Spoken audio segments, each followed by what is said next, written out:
Disclaimer. This story is a work of fiction inspired by real-life themes and public figures.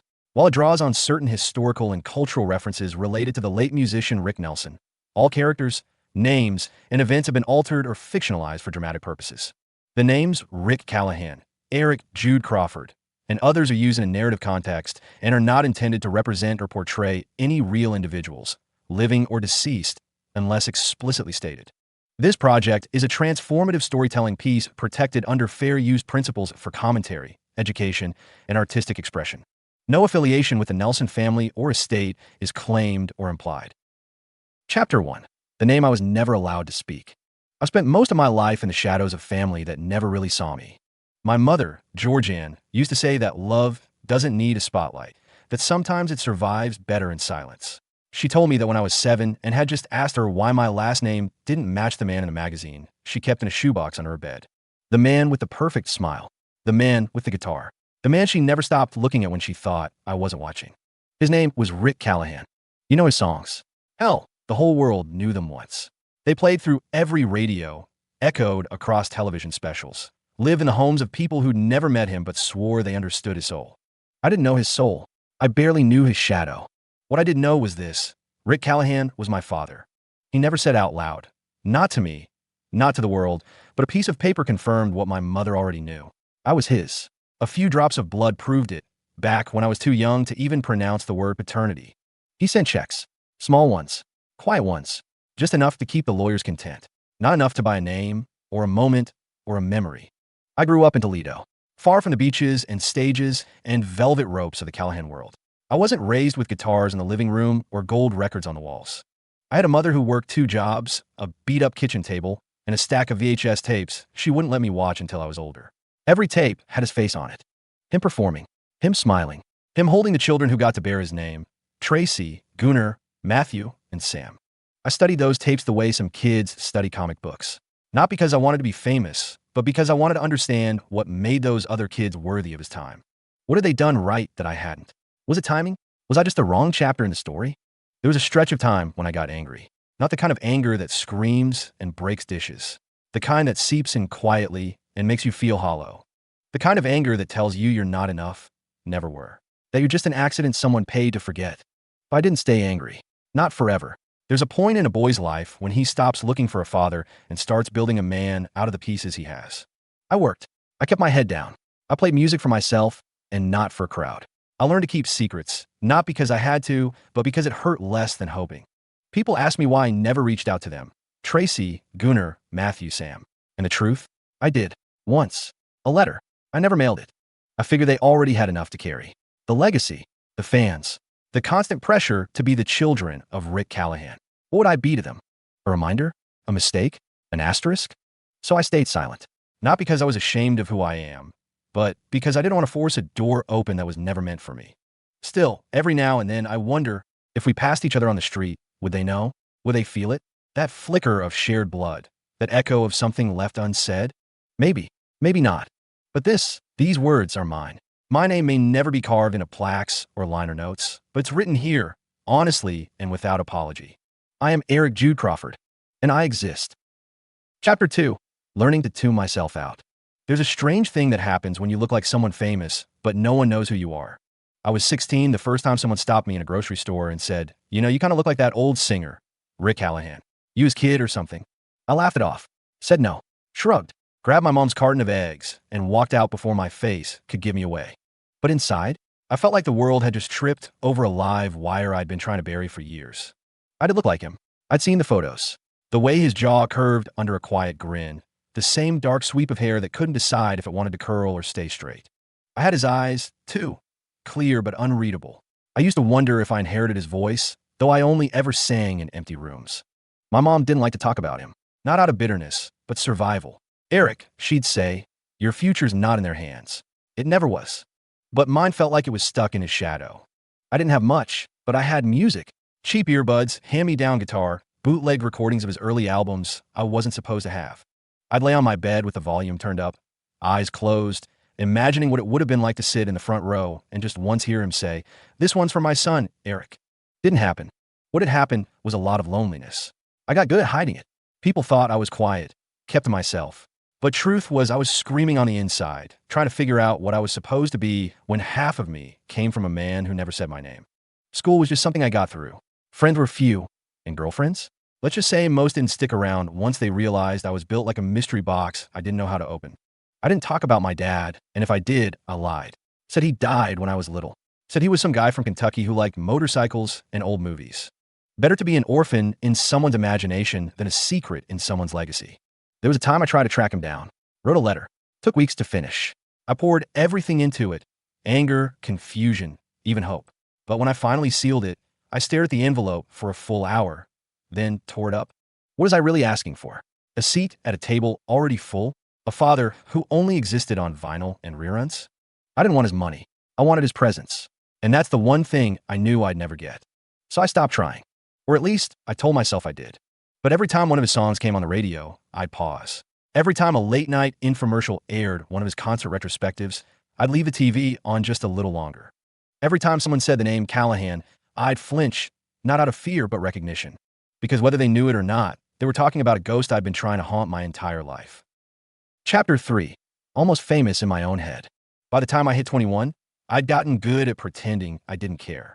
Didn't care that Rick Callahan died without ever calling me. Didn't care that I watched the funeral on TV like a stranger peeking through the glass. Didn't care that his kids, all 4 of them, sat front row, arms linked like a polished photograph of grief. Didn't care that my name was never spoken once. That's a lie I told myself. Every damn day. I was living in Dayton then. 1-bedroom apartment above a laundromat. The walls smelled like dryer sheets and desperation. I worked nights at a gas station, mornings at a music store that barely paid enough to cover rent. But it had guitars, real ones. For a kid who'd been tuning pawn shop beaters his whole life, that place felt like a cathedral. I used to sneak onto the small stage in the back after hours, plug into the old amp with a loose wire, and play until the streetlights buzzed out. I didn't cover his songs anymore. Not because I didn't know them. God, I knew every lyric. But because I needed to find my own voice. One that didn't echo his. One that didn't apologize for existing. I played like someone trying to remember what it feels like to matter. One night, an older woman came in just before closing. Said she used to be a backup singer in Nashville. Said I reminded her of someone. I half laughed, said I get that a lot. Then she paused and asked, "You ever meet Rick Callahan?" I didn't lie. Just said, "Not really." She smiled at me real slow, like she knew something I didn't want her to. "You've got his eyes." After she left, I locked the store and sat in the back for an hour staring at my hands. Same hands I imagined he used to play those silver-stringed acoustics. Same hands he never shook. I wanted to be angry again, but I couldn't even summon the energy. It was just emptiness. Familiar and sharp like cold air through a broken window. Later that week, I heard they were doing a tribute show in LA, 20 years since Rick Callahan's biggest album. His kids were headlining. Tracy was supposed to speak. Gunnar and Matthew would perform. Sam, who'd started producing, was putting the whole thing together. I didn't go. Instead, I bought a used cassette recorder from a thrift store, sat on the fire escape, and recorded a song I wrote called Second Verse. It was rough, full of cracks and scars. But it was mine. I didn't need anyone to hear it. I just needed proof that I was still here, that my story didn't begin or end with a last name that never belonged to me. Sometimes I wondered if any of them knew. Maybe Tracy found an old letter buried in their dad's things. Maybe Sam heard a rumor from someone who worked backstage. Maybe Gunnar or Matthew passed me once at a gas station and did a double take, sensing something familiar. Maybe not, but the silence was louder than any answer could ever be. Chapter 4. The Quiet Costs. The first time I noticed something was wrong, Mom blamed it on the weather. "It's just a cold, sweetheart," she said, brushing off the rattle in her chest like it was nothing. "Maybe the air's too dry this time of year." She smiled the same tired smile she'd used my whole life. 1 part deflection, 2 part strength. The kind of smile women wear when they've been carrying the world on their backs for too long and don't want their sons to worry. But it wasn't the air. It was cancer. Stage 4 by the time they found it. Lungs. It had been growing quietly for years, just like the ache in her eyes every time I asked about him. I sat in the exam room, watching the doctor try to wrap her words in clinical politeness. Aggressive, advanced palliative care. I didn't say anything, just nodded like I understood. But something in me cracked that day, and the cracks never fully healed. She never said it out loud, but I knew she blamed herself. Not for the illness, but for the way we lived. The nights without heat. The generic prescriptions. The ER visits we put off because the copay was too steep. She'd done everything she could, but it was never enough. Not with the weight of a secret pressing down on both of us. "You know," she whispered one night, when the chemo had taken most of her hair, "I never wanted to be a burden." "You weren't," I said, but I don't think she believed me. What I wanted to say, what burned inside me, was that he should have been there.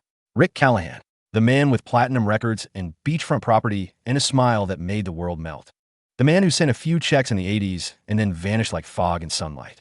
The man who could have given her a different life, a safer life. The man who never even said my name. I wondered sometimes what a phone call might have changed. A signature, a gesture, hell, even an acknowledgement. Maybe with his name on my birth certificate, we could have gotten better insurance. Maybe she wouldn't have waited so long to get checked out. Maybe she wouldn't have felt like a footnote in someone else's legacy. But those maybes are poison. They pile up in your chest like regrets you can't swallow. She passed quietly in hospice, a week after her 63rd birthday. I was holding her hand when she went. No music, no crowd, just the steady beep of machines and the hum of a window unit working overtime. I buried her in the only plot I could afford. No frills, a plain headstone, but I made sure it said her full name, Georgianne Crawford, because she deserved to be remembered. Not as a secret, not as a mistake, as a woman who raised a son alone and never once asked for pity. That night, I sat on her old couch with a shoebox in my lap, the same one she kept locked away for decades. Inside were photos, letters, newspaper clippings, and one blurry Polaroid of her and Rick outside some venue in the 80s. He had his arm around her, his eyes half-lidded, guitar slung across his back. She never looked happier. I didn't cry right away. I just stared at that photo, trying to find myself in the negative space between them. All she ever wanted was to be seen. All I ever wanted was to belong. And we both died a little waiting for that to happen. Chapter 5. The Echo That Found Me. It started with a voicemail I didn't recognize. Hi, I'm trying to get in touch with Eric Jude Crawford. My name's Marla Quinn. I'm a journalist working on a legacy piece about Rick Callahan, and, well, if this is you, I think we need to talk. I deleted the message. 2 days later, she emailed. Said she'd found my name buried in an old court document from 1985, a sealed paternity test, tucked into a support filing that never made the press. She said she had questions about Georgianne, about me, about why my name never surfaced, despite the clear evidence. I didn't answer, but silence doesn't make ghosts go away. It only gives them time to find the right door. A week later, I got a letter postmarked from Santa Barbara. No return name. Inside was a formal notice from a law office representing Dave Callahan, Rick's older brother, executor of the Callahan estate. This letter is to inform you that you are referenced in legal files currently under review by the Callahan Family Trust. Your name was noted in probate records related to a paternity acknowledgement made by the late Rick Callahan during legal proceedings dated 1985. I stopped reading after that. Dave Callahan. I'd seen him in documentaries, back when I was too young to know better than to care.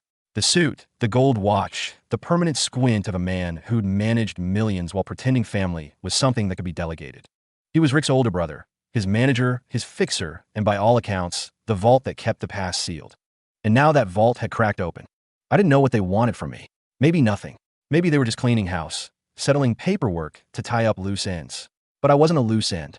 I was a consequence. The next day, Marla Quinn showed up in person. She found me at the music store I still worked at part-time. Walked in like she belonged there, notebook in hand, camera tucked away out of sight. She was maybe late 30s, sharp eyes, no makeup. The kind of woman who didn't ask permission, just started peeling back layers until the truth spilled out. "You're him," she said. "I think you've got the wrong guy." "No," she replied. "I've seen the photo. The one of your mom and Rick outside the Midway Theater in 80. You got the same damn eyes." I didn't answer, just stared at her. She softened a little. "I'm not here to ambush you, Eric. I just want the truth. For you. For her. For the story that never got told." I wanted to yell. I wanted to tell her that the story had been told, just not heard. That it sat buried under ticket stubs, medical bills, and all the nights we ate boxed rice because my father's love had a price tag attached to silence. But instead, I said, "I'm not your headline. I'm just a guy who survived." She paused, then nodded. "Then let's make sure the world hears that part." That night, I went home and found another letter from Dave Callahan. This one handwritten. "Eric, I know we've never met. I know this must feel like a storm out of nowhere. Rick and I didn't always see eye to eye, but in the final years, he spoke your name to me. Once. He didn't leave a will with your name on it, but he left guilt. Maybe this is too little, too late, but I'd like to speak to you. In person. Dave." I held the letter in my hands for a long time. The world that once worked so hard to forget me was finally knocking on my door. And I wasn't sure if I wanted to let it in or burn the whole thing down. Chapter 6. The Man Who Knew Everything But Me. He was waiting for me at a corner table in a hotel lounge that smelled like polished wood and old money. Dave Callahan, the older brother, the gatekeeper, the man who handled Rick's contracts, cleaned up his messes, and kept the Callahan name out of the tabloids even when the truth begged to be seen. He stood when I walked in. Same sharp eyes. Same practiced charm. A silk handkerchief in his pocket like we were attending a wake, not a conversation 44 years too late. Eric, he said, extending his hand. Thanks for coming. I didn't shake it right away. Just stared at him. This man who probably knew more about my life than I ever knew about his. Figured it was time, I said flatly. He nodded, gestured to the seat across from him. I sat, arms folded. He ordered coffee. I didn't. There was a long pause before either of us spoke. I'll be direct, Dave finally said, voice low and steady. I was aware of you. I've known about you since 1985. Rick told me there was a court-ordered paternity test. Told me about Georgianne. Told me you were his, biologically, but he asked me to keep it off the books. Out of the family trust. Said it was a complicated situation. I let out a quiet, bitter laugh. Complicated. That's what he called it. Dave didn't flinch. It was cowardice. Let's not sugarcoat it. Rick was a gifted man, but he was weak when it came to facing hard truths. Truth like me existing? Exactly that. He sipped his coffee like we were talking about quarterly earnings, not decades of absence. I handled the checks. Quiet support. Minimal contact. Rick compartmentalized things. He always did. So you knew, I said, my voice low. And you let my mom die broke. Dave set the cup down gently. I won't defend that. Good. Another silence. He reached into a leather briefcase and pulled out a slim folder. The estate is being restructured. Retroactive claims. Unaccounted dependents. Legally, we're still in a gray zone. But I want to offer something, not out of obligation, but out of conscience. He slid the folder across the table. Inside was a draft settlement. Low 7 figures. No acknowledgement clause. Just a line item labeled Legacy Provisional Disbursement. I stared at it. This doesn't change anything, I said. I know, he replied. You think this buys forgiveness? No, but maybe it buys you a sliver of what should have always been yours. I closed the folder without looking again. You ever talk about me? Really talk? Dave exhaled. For the first time, I saw something cracked behind his eyes. Once, near the end, he was drunk. Told me he didn't know how to be your father, and that by the time he figured it out, the window had closed. He said you had your mother, and that she probably did a better job without him. That hit like a gut punch. I didn't want to feel pity for Rick Callahan. But part of me, some stubborn, hurting part, did. He could have sent a letter, I said quietly. He could have picked up a phone. You don't need a court order for that. Dave nodded slowly. You're right. He didn't offer excuses, and I didn't want any. I stood, folder in hand, but didn't pocket it. You know what I want more than money? I asked. What's that? Peace. Not for him. For her. For me. Dave nodded again. You might have to make your own. Yeah, I said. Been doing that my whole life. I walked out before he could say anything else. Chapter 7. Not for sale. I kept the folder on my kitchen table for 3 days. Didn't open it again. Didn't read the terms. Just let it sit there like a loaded gun. Clean, clinical, and ready to erase the last 44 years with a single signature. It wasn't about the money. If it were, I'd have signed on the spot. That kind of cash could change everything. New car, better apartment, maybe even a small recording studio. I could have bought a silence big enough to drown out the past. But silence wasn't what I wanted anymore. On the 4th morning, I called Dave. Come to the hotel, he said. I've got something you should hear. When I arrived, he didn't meet me in the lounge. He took me upstairs, into a private suite with 2 laptops open on a conference table and a stack of manila folders beside them. His jacket was off, sleeves rolled up. He looked tired, like someone who hadn't slept since the 90s. Before you say anything, he began, you need to understand the fight I'm already in. He clicked a file on a screen. It was a spreadsheet. Thousands of rows. Artist names. Streaming platforms. Payout figures. Most in the double digits. Rick's name was in bold, or rather, R. Callahan. This is what they're paying, Dave said.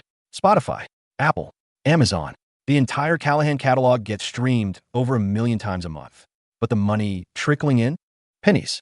Literal pennies. He showed me emails. Lawsuit drafts. Royalty disputes going back years. They changed the game, he said. The labels.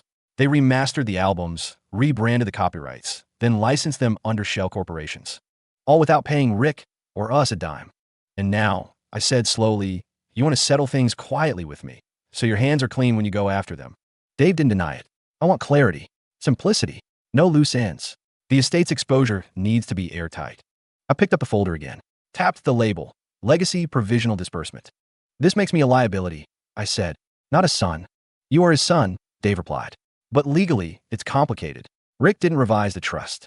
He didn't sign anything naming you. No, I snapped. But he signed a paternity test. You said it yourself.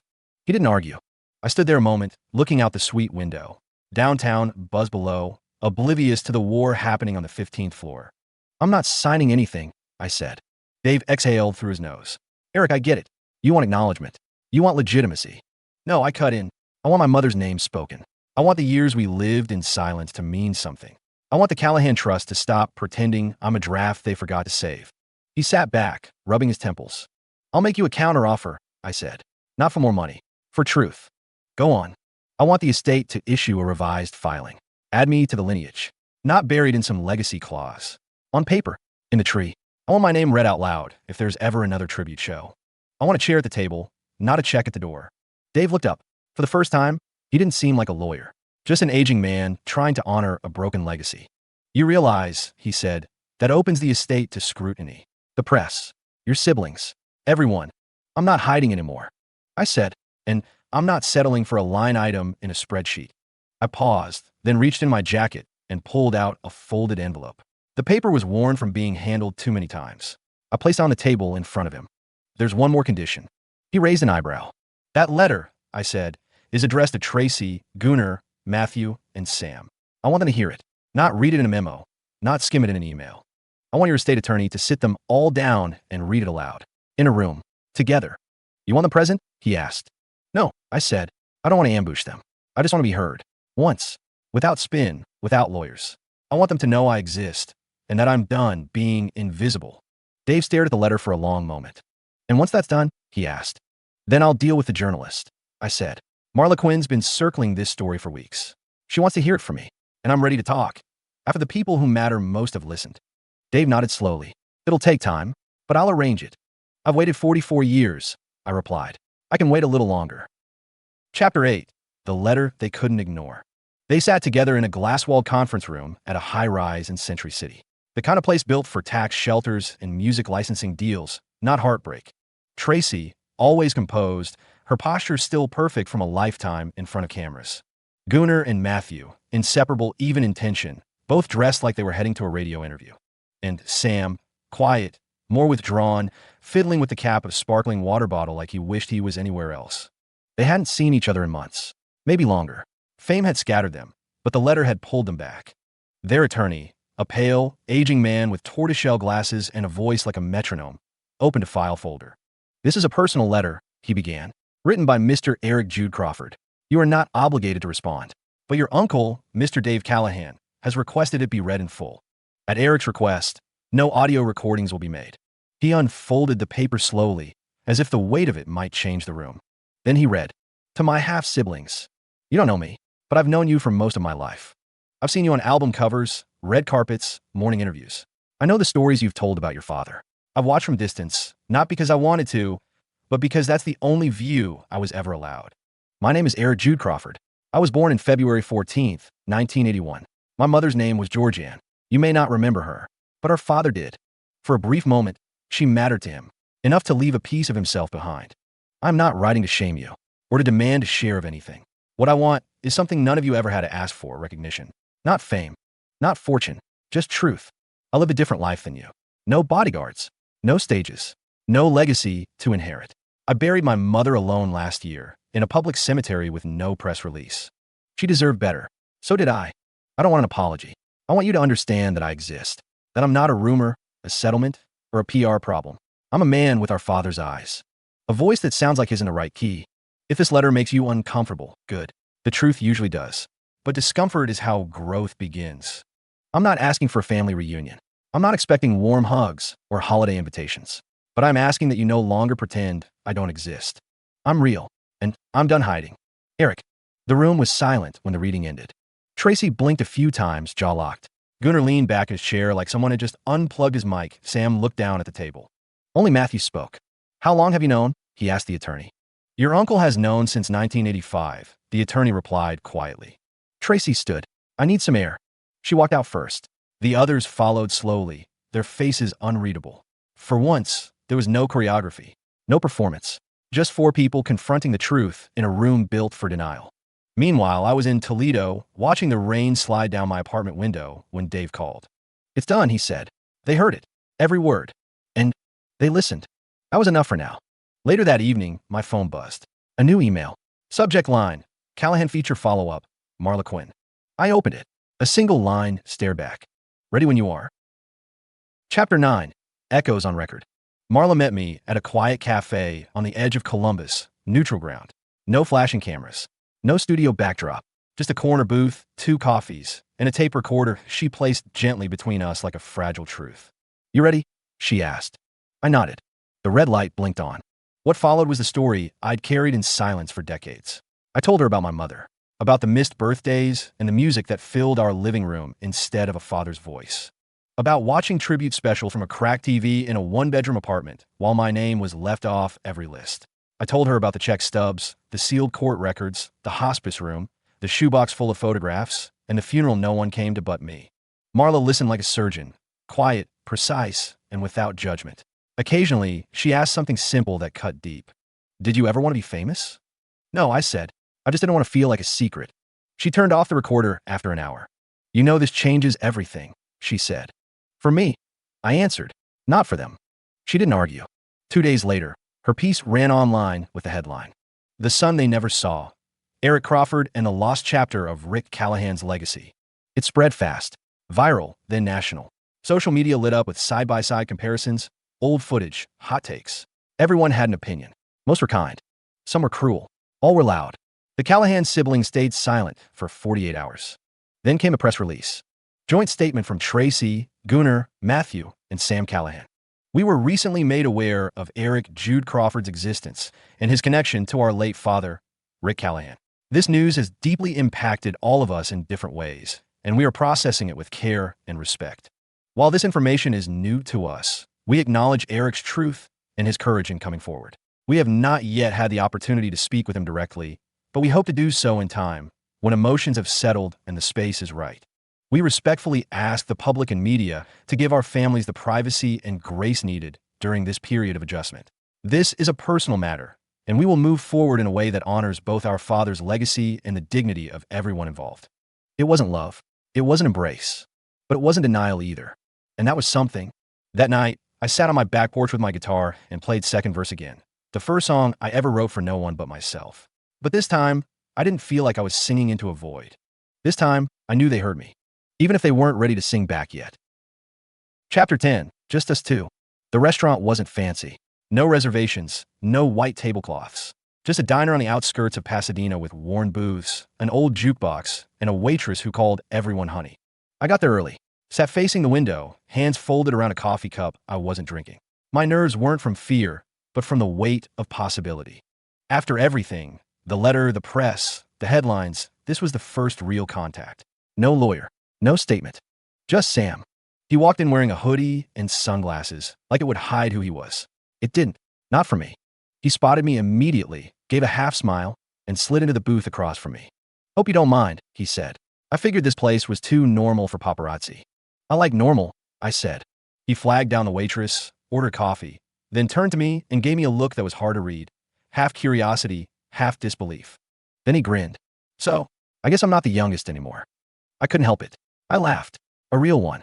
"Nope, you've been bumped." He shook his head, chuckling. "Man, I'm gonna need a minute to adjust to that." There was a long pause. Not awkward, just full of unspoken things. He stirred his coffee without adding sugar. "You know," he said quietly, "we really didn't know. None of us. I mean, I can't speak for my uncle, but Dad never told us. Never even hinted." "I believe you," I said. Sam looked relieved. "You don't know how much I appreciate that." "I didn't come here to blow anything up," I said. "I just wanted to stop disappearing." "Well, you did," he said, tapping the table. Loud and clear. We talked for almost an hour. About music. About our mom, my mom. About what it was like growing up in different universes, orbiting the same ghost. He was honest. I was guarded. But there was mutual respect. And something else, too. A beginning. As we got up to leave, he hesitated. "You want to be part of it?" he asked.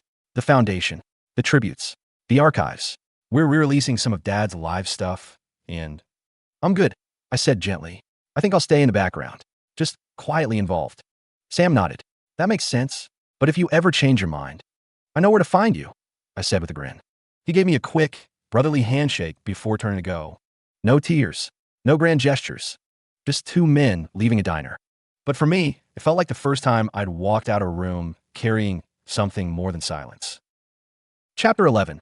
A place in the picture. It was strange being invited to a celebration that never would have existed if not for a lawsuit. The venue was modest but elegant, An old recording studio in Burbank turned event space, with dim amber lights, framed gold records lining the walls, and a subtle playlist of acoustic versions of his songs playing in the background. Rick Callahan. My father. A name that once lived only on album jackets and distant memories was now the center of a toast. A room full of music executives, friends, and family had gathered to mark the end of a years-long legal war, a battle Dave Callahan fought with bloodhound persistence. The streaming platforms had folded. The labels had quietly renegotiated, and the estate, the same estate that once viewed me as a footnote, was now financially stable, transparent, and firmly back under family control. Dave had made sure of that. I stood near the back, sipping sparkling water, content to let others shine. I wasn't here to be seen. I was here because I belonged, whether anyone announced it or not. Sam spotted me first, offered a nod, and raised glass. Gunnar and Matthew followed, giving half smiles. Tracy took longer, but eventually drifted my way, heels clicking on hardwood floors. You came, she said. Would have been rude not to, I replied. She hesitated, then extended her hand. Thank you. For the letter, for the grace, and for the quiet. I shook her hand gently. I was never looking for spotlight, just a little light. The MC called for attention. Dave Callahan stepped up to the microphone, looking both exhausted and proud. Tonight isn't about numbers, he said. It's about restoration, about honoring legacy the right way, not just with dollars and cents, but with truth. It took too long, and it cost too much, but it was worth every step. He paused, eyes sweeping the room. This family has grown, in ways none of us expected, but I believe Rick would have wanted this. For all of us to carry the name with integrity and unity. There was applause. No one looked at me, but no one avoided me either. After the speeches, there was music. Gunnar and Matthew picked up guitars and played stripped-down versions of old hits. Tracy read a short passage from their father's journal. Sam sat with the audio engineers, already talking about the next archival project. And I stayed near the mixing board, quiet, watching, present. Later, as the crowd thinned, Dave approached. We've come a long way, he said, further than I thought we ever would. He looked around the room, then leaned in. If Georgianne were here tonight, she'd be proud, I said, but she'd still side-eye this catered hummus. He laughed. Yeah, she would. The final song played as guests began saying their goodbyes. Someone asked to take a group photo near the studio door, family only. For a second, I stepped back. Then Tracy waved me in. Come on, she said. You're in this one. I hesitated, then stepped into frame. Epilogue. I never took his last name. I never needed to. But I found something more valuable than blood or a legacy. I found acknowledgement. And sometimes, that's where healing finally begins. Thanks for listening to Echoed Stories. Before you go, drop a comment and let me know where you're tuning in from and what time of day you're listening. Are you winding down at night, commuting in the morning, or somewhere in between? Your feedback helps shape future stories, so don't be a stranger. Until next time, keep your ears open and your secrets safe.